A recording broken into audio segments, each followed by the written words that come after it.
Hello everyone and welcome back to my channel Edmond Mendaros, and for today's quick tutorial I'm going to show you guys on how to set AB1 settings on auto mode on YouTube. So AB1 is a video codec developed by a consortium of companies. It provides you with the advanced compressions so that you can do smoother HD streaming and data savings for your videos.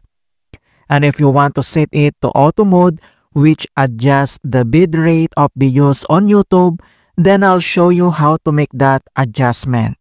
And without further ado, and let's go ahead. So all you have to do is to open up your YouTube channel. So i-click lang natin yan.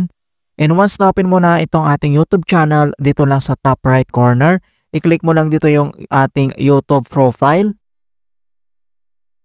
And next step is scroll down and select mo lang dito yung settings.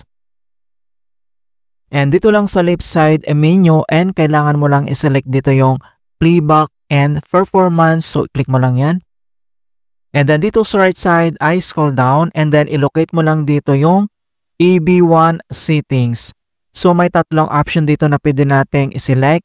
Like auto, this is the recommended settings, and prefer AB1 for SD, and streaming AB1 in SD will use AB1 up to 480p and BP9 for higher resolutions format.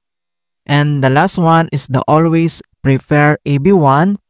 So streaming AB1 in HD requires a powerful computer and only some videos have AB1 available at this time. Okay, so kailangan mo lang i-select dito yung auto as recommended, or if you want or option mo to select dito yung prefer AB1, so select mo lang yan, or always prefer AB1. So pwede mo naman i-select yan, ganito siya, and then auto recommended. Alright, so ganun lang po kasimple on how to set AB1 settings on auto mode in YouTube. And please don't forget to like this video and subscribe to my channel for more quality content. Thank you guys and see you in my next tutorial.